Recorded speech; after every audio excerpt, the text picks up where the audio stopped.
Hello everyone, I'm Julia Morgan, I'm from Plymouth University. A little bit about myself, so that you know where I'm coming from with this really. It's always important, I think, to kind of lay your cards on the table at the beginning.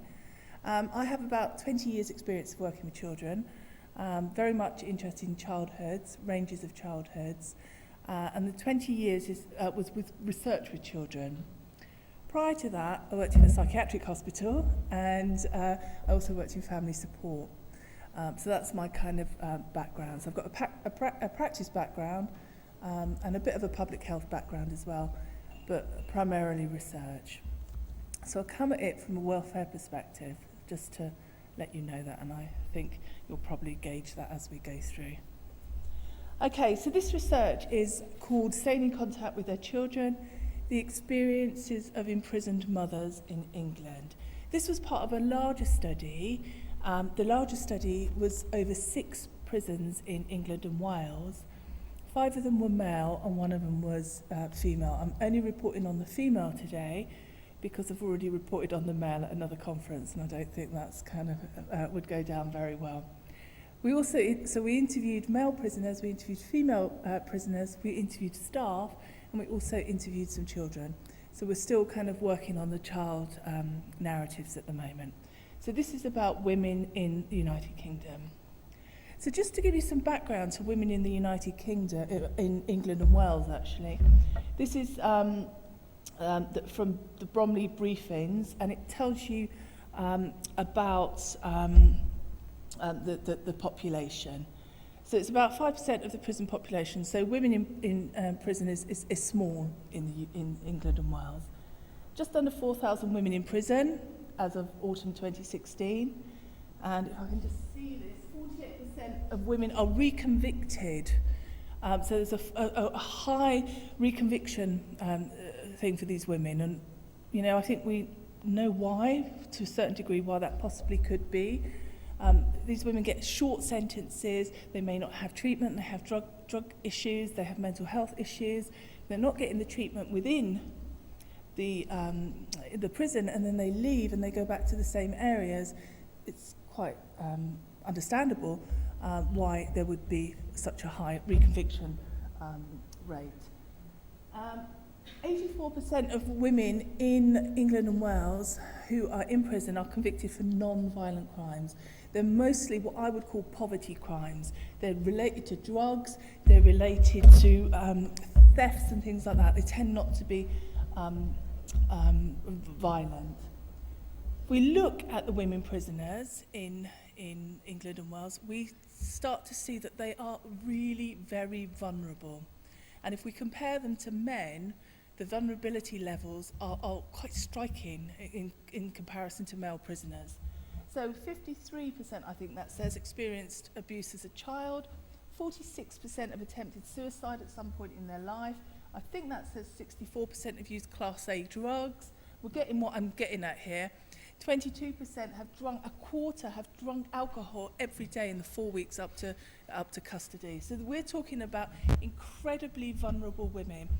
And having worked across both the male estate in England and Wales and the female estate, I can absolutely, from my own perspective, my own experience, say that that is true. I have worked in a psychiatric hospital before, and when I went into the female prison, I felt like I was back in that psychiatric institution. Lots of self-harm, lots of distress, and so on. I didn't get that to the same extent in the male prisons, but that may be for a number of reasons to do with masculinity and so on. 66% of women prisoners are mothers of children under the age of 18, and they're normally primary caregivers, obviously. And approximately 17,000 children were separated from their mother in 2010 by imprisonment. And only, we've heard this before, 5% of children remain in their family home. So that's just a bit of an overview of the England and Wales. So why is contact said to be important? I've just pulled these out. I'm sure there's more that we could add to that. Contact between family members is said to be important because it reduces reoffending. This comes out in lots and lots of research. Good family ties reduces reoffending. Next one, good family ties it reduces attachment difficulties and leads to more positive resettlement. This comes out in quite a lot of research. This research was done by Cambridge University, the second one. Supposedly it's good for parents and it's good for children. It can also be not good as well. And this is an old reference, but a good one. Old is not always bad. Family breakdown is a risk factor for suicide and, I would say, self-harm in custody. So losing contact with your family increases in suicide and mental health. So this is why contact is said to be important for prisoners. I'm sure there's numerous others that I could put up there, but I just wanted to give you an overview. So visiting in England and Wales, this is the minimum. These are the kind of rules. A convicted prisoner is allowed at least 2 one-hour visits every 4 weeks. A person on remand who's not convicted is allowed 3 one-hour visits a week. That's the minimum. And prisons can kind of do differently. They can kind of, they've got their own kind of freedom to interpret that. A lot do more, and some will kind of make them 3-hour visits. They do children's days where the children can come off and be left with their mother. They'll have family days where the partner will come in with the children and so on. So this is the minimum. But some prisons do the minimum, just to let you know what the minimum is. So the method for this study, the aim was to explore the experiences and perspectives of women who were mothers in prisons. So about keeping in contact with their children. That was the aim of the study. It was completely qualitative, which means I kind of asked some questions and so on. There was some discussion groups with mothers. There were 4 groups, and there were about 38 different women across those 4 groups. And then I did one-to-one interviews with mothers, and that was about 50. Now, this took ages. It was over 2014, 2015, and 2016, because at the same time I was also in male prisons, and I was also talking to children. So it was kind of, plus I might go to the prison, they might not want to talk to me on that particular day, but then I'd go back. So, you know, it took ages. And it was only 1 female prison in England, and that was a closed prison, which is equivalent to a category B male prison, if you're kind of thinking it's not high security, but there is security. They're restricted in some way. Okay, so these were some, and again, it reflects what you were saying exactly earlier. Some of the things that they spoke about in terms of contact. These are quotes from the ladies. I thought we would let their words speak for themselves. But this is my interpretation. You know, time and cost came up throughout it. About, you know, it takes so long to book a visit because the phone would be constantly engaged. People give up. Ringing home from mobiles costs too much. My mum has to get 3 different buses to get up here. And if you have a lot of children, you know what it's like getting on a bus with a lot of children, having to constantly change buses. They're tired, they're grumpy. It's hard work. And then there was a school problem. You can't take them out of school. And I have done some research on that, where we spoke to schools and they would not issue authorised absences. So if they did take them out of school, it would go down as an unauthorised absence. So this was problematic because they couldn't take them out of school to go and visit their parent, their mother, and then in the evening they were tired, and then weekends they want to see their friends, and this is how kind of mothers spoke. There was always something else getting in the way of their children coming up to see them. So time and cost issues. They spoke about the prison environment. I've heard quite a lot that prison environments in the UK are really good. The visiting areas are really good. I heard it yesterday. Well, in this particular prison, it was not. The visiting centre was actually, it was quite nice, but there was problems. It wasn't open. So there was this lovely children's room. It was all done out with soft toys and it was all colourful. But I was told by the prison that they were unable to open it because there was a lack of staff. Now, I'm not denying that there might be a lack of staff. You know, there's a lot of cuts in the UK, but people make choices about what they value. And this was the thing that got cut. So that spoke volumes to me about families and children not necessarily being valued. So, you know, some of the other things were there was an outside area. So what would happen, the children would come in for the children's days and they would be dropped off in the gym. And that's where the children's day would happen, 5 hours in the gym. It was oppressive and hot. I was there for the whole 5 hours and I couldn't wait to get out of there. There was very little to do. The prisoners couldn't leave the room. The children had to be escorted out if they had to go to the toilet. But outside there was this lovely green area that I could see. And this is what some of the ladies said. It would be lovely to have a picnic outside in summer. But there was issues around security. This was how it was put back to me, why they couldn't have a picnic in the summer. And one woman even said there's no outside space, and yet it was directly in front of me. I could see the outside space. And we're stuck in this hall for the whole day. It's very stressful, and it was very stressful. The volunteers did their best, but, you know, it's, as this lady here says, you know, there's nothing to do. You go from not seeing your child to then suddenly seeing your child, and you're under the gaze of people trying to act in a particular way because you know they're watching you, that you know they're watching you to see how you bond, whether you're sensitive to your child and so on. And it's very, very stressful. And I must admit, I felt exactly the same when I was there. I felt under stress. And people just not wanting their children and mothers to come up to this dump and be treated like I am being treated. So this was the kind of main things about contact. There was a lot more that I could go into, but I was struck by their narratives of 3 other things. The first was loss. So I went there to talk about contact, and for most of the women, this is what they spoke about, loss. They didn't talk about the actual visits or anything. They spoke about this immense loss that was crippling to them, their loss of their child. And they, you know, this whole idea that women didn't see their children, they're in care or the family don't bring them up. This hate for themselves, that they had done this to their family, they'd done this to their child. One lady who was a foreign national, she'd been in prison for 3 years and she had had no contact. She was waiting for deportation back to Honduras, and she had had no contact with her children at all for 3 years. She couldn't send letters because they were in a rural area, and Skype was an issue. The thing about having nothing, they were everything to me, I have nothing, and they were my life. So this whole thing that I no longer have anything, I've lost my children, was so strong throughout all of the interviews that I undertook. And if I just give you some kind of how long these interviews were, I thought they might be an hour. No, they weren't. They went on and on and on. I think the shortest was probably about 2.5 hours. There was no kind of me selecting.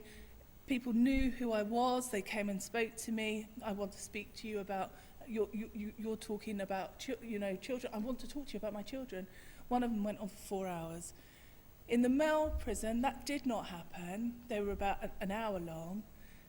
And I was able to do 2 interviews in one day in the male prison. In the female prison, after 2.5 to 4 hours, I was exhausted. There was no way I could take it, and I mean emotionally exhausted as well as mentally exhausted. There was no way I could take any more of this. You know, it was really, really a tough thing to hear from these ladies. So another thing that came out was feelings of powerlessness. Being done to came out in all of their narratives. They've taken away my children. I don't understand why they've taken away my children. This one, the third one, I don't have a bond, they say. I would like to have a bond. How can I have a bond when they won't let me see my kids? Family ties, they say.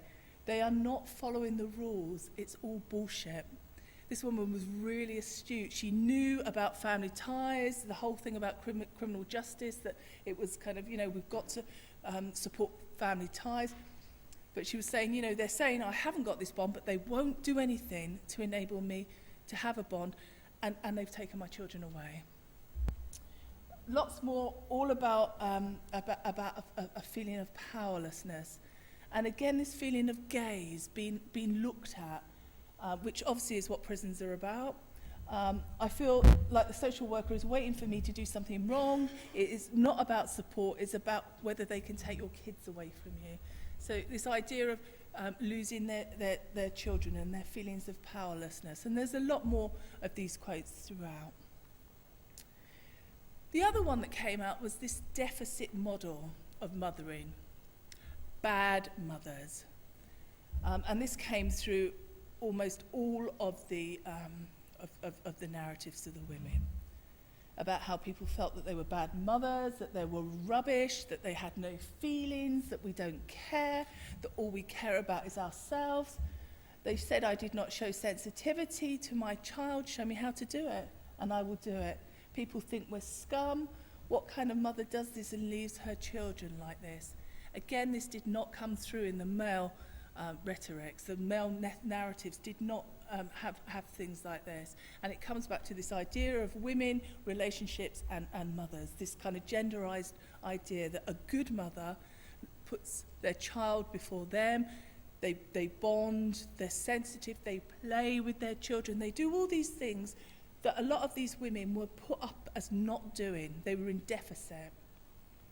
Some of the women did, however, resist it. They said, you know, I am a good mother. You know, they're clean and they're loved. I've got a drug problem, but my children are fine. And she absolutely was. I thought she was a member of staff. I didn't realise at all that she was more together than the staff. I would never have realised. And then in some of the discussion groups, the kind of women banded together and supported each other. And it was a really nice thing to say, to see, you know, that someone would be negative about their parenting and someone else would come up and say, actually, your parenting's good. So they were trying to support each other. And there is this critique in the literature about parenting, about how poor, vulnerable, disadvantaged women are held up as pariahs, as bad mothers, because they do not fit in the UK, I'm talking about here, what is put forward as a white middle class model of parenting. So, you know, these women are not like your mothers that you see in magazines about parenting and so on. So they're deficit. They're bad mothers because they do not act in that particular way. And that could be because they don't have the resources, and I'm talking material resources. But it could also be a social class thing. It could be a cultural thing, and so on. Someone was saying to me the other day, these dads, they don't play with their children. And I said, and they were talking about in prisons dads. And I said, well, you know, my dad's never been to prison. He's a middle-class man, and he doesn't play with his children and never has. But no one held that up against him and said, you can't have your children because you don't engage with them.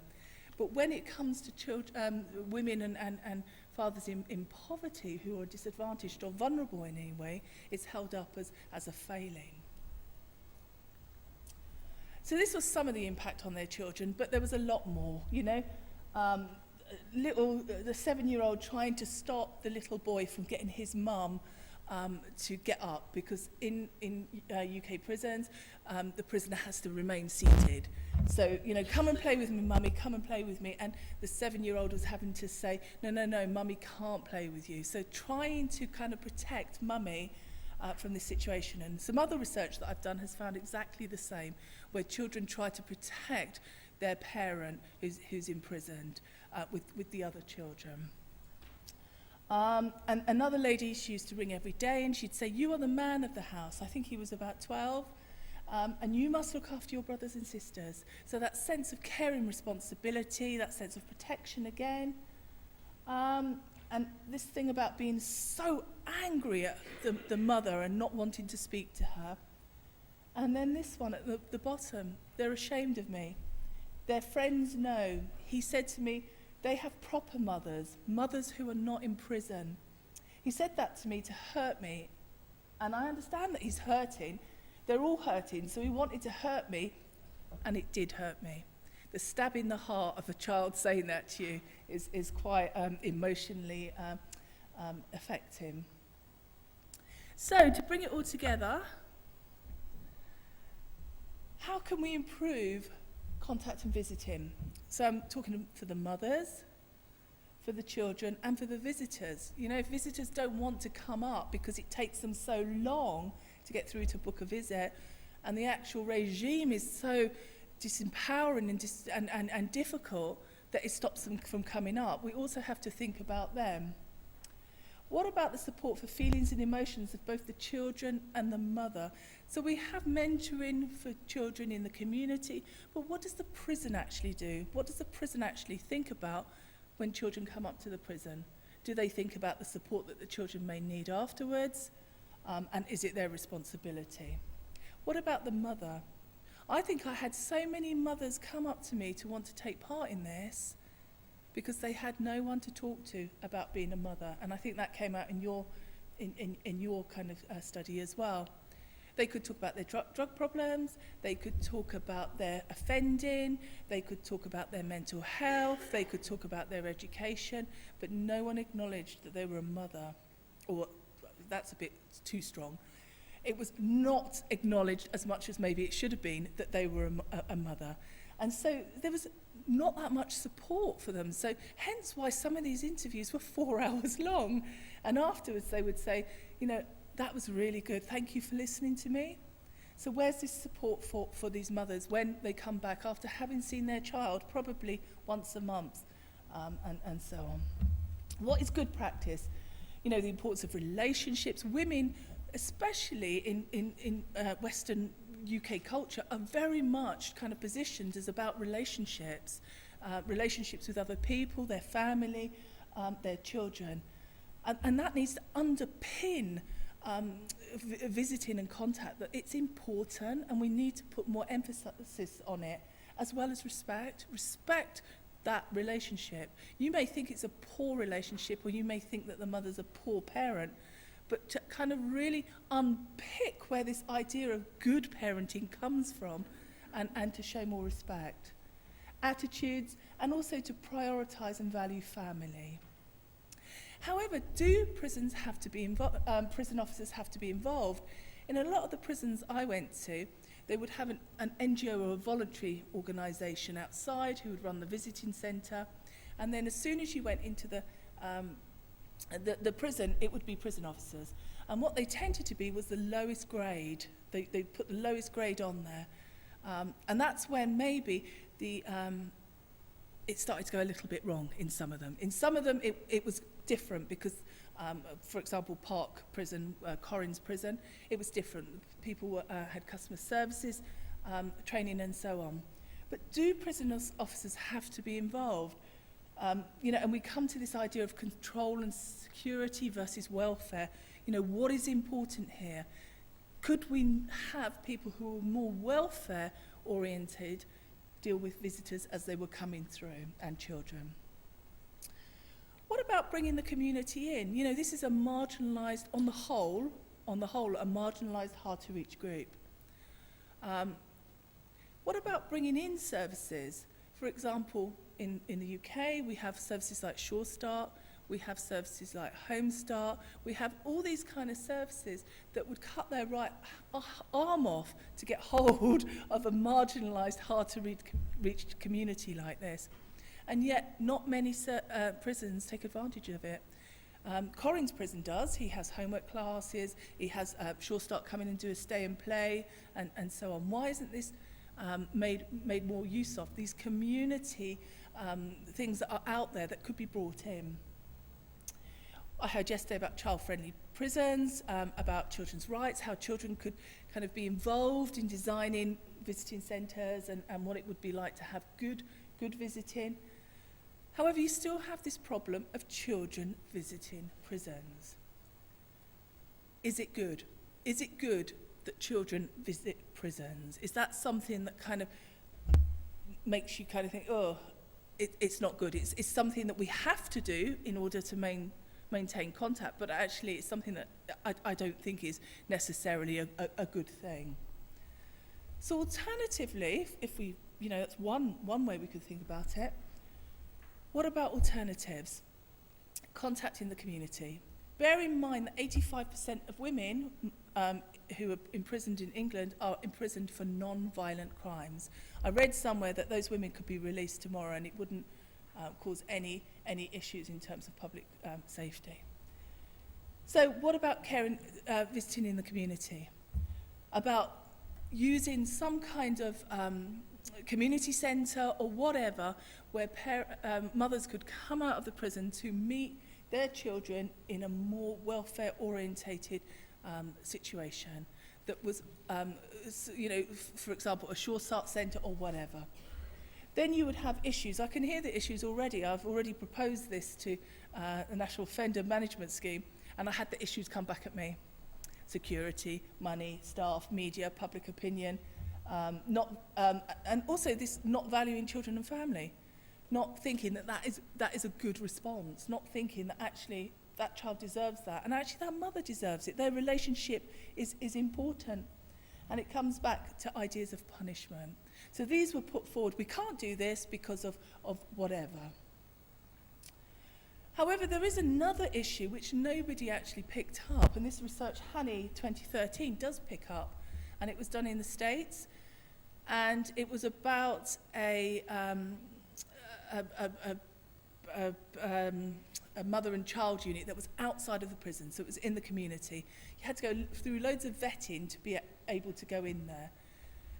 So, and it was run by an NGO, and it was supposed to be welfare orientated. But what happened was that setting started to act like a prison. The insidious nature of the prison actually went into the NGO. So the mothers, even though they were so vetted, these were the best prisoners in that prison, they were still not allowed to be on their own with their children. They were constantly under surveillance, the gaze of the prison, and they were regulated and so on. And if they broke any rules, then there were issues. There were consequences to do with their child. So, and she is very critical of it, that actually it started to impact on the way that the NGO actually saw the world, the regime of the prison. Nearly there, the last alternative could be, is prison an appropriate response for women? If we look at the Bangkok Rules, Rule 64, non-custodial sentences for pregnant women and women with dependent children shall be preferred where possible and appropriate. Baroness Corsten, 2007, on the UK, women in contact with the criminal justice system, prison is not necessarily the appropriate response to women in the criminal justice system. And she also said it's often nothing short of catastrophic. And why would she say that? Because 85% of women in in England and Wales who are in prison, commit non-violent crimes. It's not an appropriate response. They go out, it's a short sentence, they get very little treatment, they go out and do it again, they come back. And at that time, their child is taken away from them, put in different types of care, and so on. It's catastrophic. And this is what there are alternatives, they would say, to putting women in prison. If we think also of the type of women, on the whole, that's not all women who are in prison, all mothers, they tend to be, if we remember my first slide, very vulnerable. So we are penalising social and welfare factors and societal factors, and we're individualising it. We're saying you're to blame for being in poverty. This is you are to blame because of how you acted, rather than saying that actually it's a structural thing, it's a social thing. We should be doing something about the poverty, the drugs, the lack of the discrimination, the lack of disadvantage, the lack of advantage, and so on, that leads particular women to act in particular ways, rather than penalising them at the end. So if I go back to that, why is contact good for children and women? Good family ties reduce reoffending. Well, it could be argued that sending women to prison, sending mothers to prison, would reduce reoffending. If good family ties reduce reoffending, then don't send women to prison. Don't ruin those family ties. Support those family ties in the community. Put services in to do that. Don't send them to prison. Reduce attachment difficulties and increase positive resettlement experiences. If mothers were not sent to prison, that wouldn't be an issue. You could work in the community on any attachment difficulties that may be there or may not be, and the positive resettlement would not be an issue. It's good for families and also good for their families, prisoners. Family breakdown, risk factors for suicides in custody, and so on. Well, if you don't send women to prison or mothers to prison, then you could do something about that. And what you could do is use the money that is spent on keeping mothers in prison who are vulnerable, who are disadvantaged, who are in there for very silly crimes on the whole, thefts and drug abuse, which is often a symptom of poverty. You could spend that in the community to ensure that services are there for these communities to ensure that they don't actually need a prison as such. So there's all the references if anybody's interested. So a number of ways that we can do something about contact. We can improve contact, we can take contact out of the prison, or we actually improve contact by not sending mothers to prison in the first place. Welfare, for me, is the key. Welfare in the community, welfare for vulnerable mothers is the key. Thank you.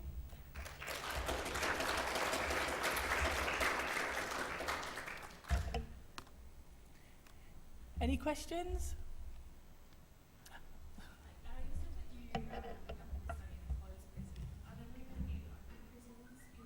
There are, yeah.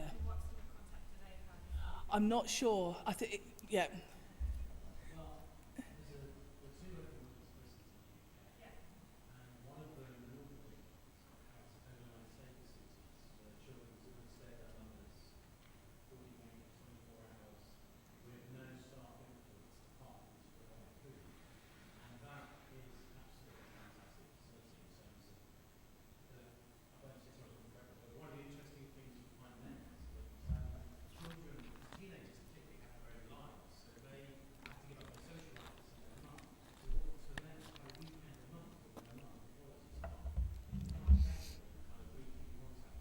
Yeah.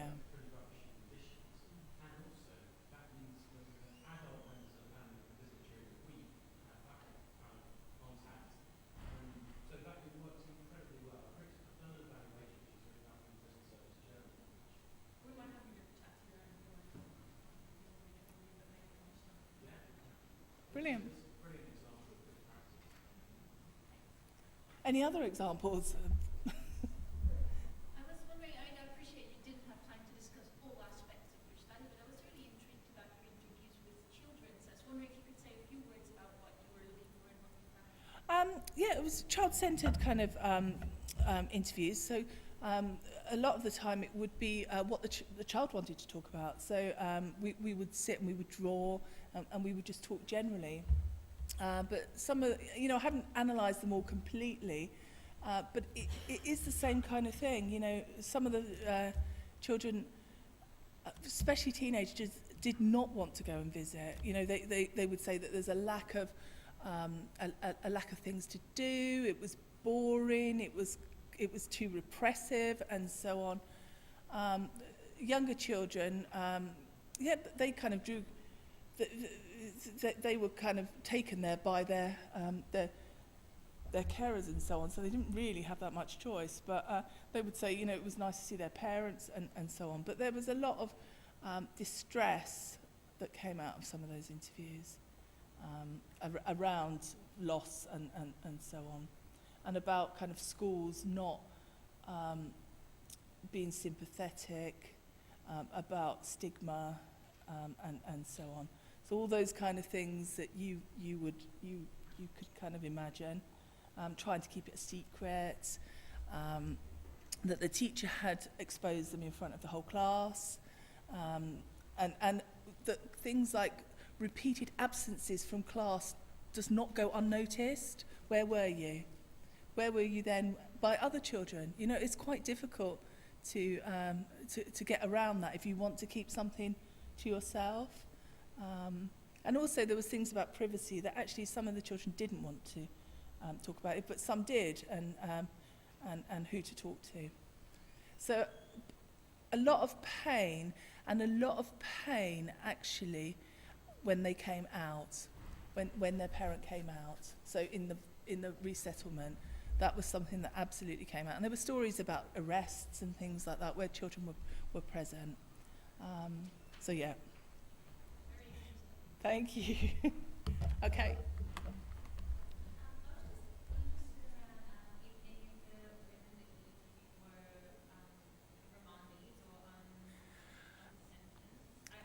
Yeah.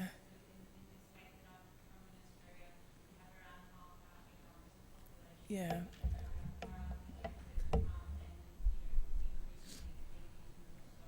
I didn't ask. It was not something that I asked. I didn't ask about the crime. I didn't ask about the sentence. I didn't ask about anything. I just sat with them as kind of a mother to a mother. So I couldn't say, but it would be interesting. I know with the fathers, one of the prisons had a separate, you could tell, and I haven't looked at that, but that is something I will look at. Yeah. Yeah.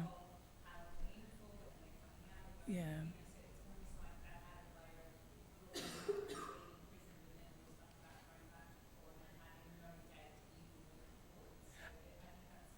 I think you're absolutely right. And when you look at the research, they identify that. You know, the arrest, the remand is incredibly stressful, and the post-release. But we didn't look at that because I just wanted to kind of keep it kind of the narratives of mothers without knowing anything about them, how long they were serving or whatever. But it's a really good question. I keep on knocking this over. I need somewhere flat. Okay, thank you.